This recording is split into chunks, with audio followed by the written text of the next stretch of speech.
الله أكبر الله أكبر لا إله إلا الله والله أكبر ولله الحمد.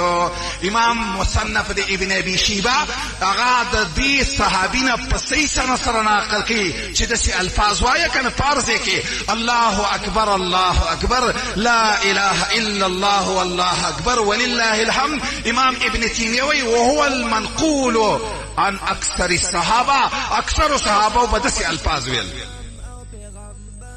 یو بل صحابي دی د محمد رسول الله عبد الله ابن عباس، هغه به داسې ویل الله اکبر الله اکبر الله اکبر ولله الحمد الله اکبر واجل الله اکبر على ما هدانا. داسې وایه. یو بل صحابي دی د محمد رسول الله سلمان فارسي، هغه به داسې ویل الله اکبر الله اکبر الله اکبر کبیره. که تا ته دا الفاظ یادېږي ښه ده، او کله ته نه یادېږي دا الله اکبر خو هر مسلمان ته یاد دی دا الله اکبر وایه او پارسې کې وایه.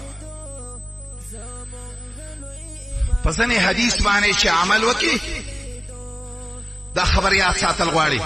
ځینې داسې سنت د رسول الله وي چې هر څوک پرې عمل کوي د دې ثواب شته، دا خبر صحیح ده. خدا یاد ساته داسې سنت چې خلکو پرېښودي وي عمل پرې نه کوي، په دې باندې چې عمل شروع کو. په یو حدیث کې هغه حدیث د سند په لحاظ سره کمزوری دی، د معنا په لحاظ سره صحیح دی چې د الله نبي فرمایي من تمسک بسنتي عند فساد امتي فله اجر 100 شهید. د یو سنتو د ژوندي کولو د وجې نه د 100 شهیدانو ثواب د الله درکوي.